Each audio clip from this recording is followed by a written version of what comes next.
كوسكا كوبانو حي إثيوبيا aragtida aan ka qabo xooyan Ethiopia jiritaankeedu liita oo Ethiopia taariikhda la garanayo dambe cusub waxay ka mid tahay wadanada minority group ku taliya Ethiopia haday diin noqoto haday dad noqoto haday qoomiyad noqoto dawladda mililikti xayle iyo tan mangiste iyo tan meles intuba waa minority group diin ahaana waa minority dad ahaana waa minority kuwa ka taliya wadanka Ethiopia la yiraahdo dadkiisii ugu badnaa diin iyo dadba waa inta la gumaystay bay kamid yihiin sadaradeed minority dawlad wadankeedii ku ah umalayn maayo inay Soomaaliya si gumaysan karayso kale iyada wadankeedii minority ku ah inay hadana Soomaaliya si gumaysata waa wax adag laakiin Soomaalidu dhowr shay intay ka xoroobayso iyana duligan way ku jiraysaa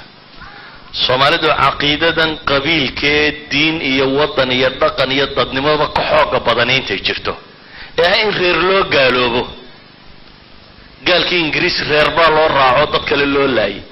waxay Soomaalidu xornimo doon lahayd reer baa lagu dumiyay waxay dawlad yeelatay reer baa lagu dumiyay waxa imika axmaara wada reer baa lagu wada waxa la idan caqiida taala ah reernimadu qofka Soomaaliga inay kala qaalisan tahay dawladnimada dadnimada diinta caqiidada wax walba adawga koowaad aan warkayo mujtamaca Soomaaliyeed haysta waxa weeyaan عقيدة سقلدن أي شو هيستين عقيدة وين لقى تخلصها أو يبدأ شادد نما يا إسلام نما يا الصومالي نما دقنا وين بدله هذه واحدة كلبات أنت المام أنا وحويان بني آدمكم مركز تو هدف يا شو قاري كره أنا أهداف وين يلنا غير وحير مثلا قف مقاضة قف هن لغير مقاضة غير كواير دور كنا قف ما يسكر غيرتين دور كنا قف واحمد احنا ما دو ده هجان كودي انت اللي رادي ما حتى ضدك هجان كدونيه waxay inuu hanjiro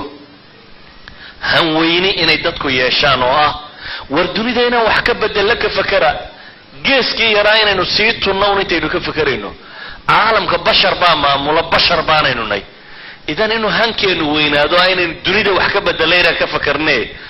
طبعاً كان مدمدوه جيسك جوغا وقيب قيبينتوده وحبا طريميس ضد حان لا عن نقرنه ثالثاً وحان لا يدين تينا عندي بقول نقرنه وإسلام نمدي أن قادرنا رابعاً وحان لا يدد كان انتي مدوه بكران هم مدوه بان وحان لا اسكت ضيو ورهدي وحين كوكا قيب قيب سنة جرا وحين وداقنا جرا وكبضان وحين وداقنه وبدن باجرا إنها سي وحان سلايا هدي dadku ay ka fakaraan oo si ballaadan uga fakaraan wax badan baa la qaban karaa laakiin inta fikradu ku kooban tahay reer hebel dhulka ma geliye hadda reer hebelkan dhulka wax gelinaya isagu waxba ma helo waa inuu ka kala dhinto waxaan uu ku faraxsay haddii xataa reerku wax noqon lahaa waxba bay noqon lahayd reerkan kalun baa dhulka gelisay adigu waxba kuma kordhin ciidu markaas dhimatay laakiin baga ma iga dhimasho badatay weeyaan inta doonina shamba anaga naga dhintay idina boqol baan idin ka dilay أربعة يشان صومالي وما عيد خاص مارسة وحنا كلمات كردين إذا نحن أن كوكوبا يا وحويان هدي هن يا إسلام نمو يا فيشن يا قيادات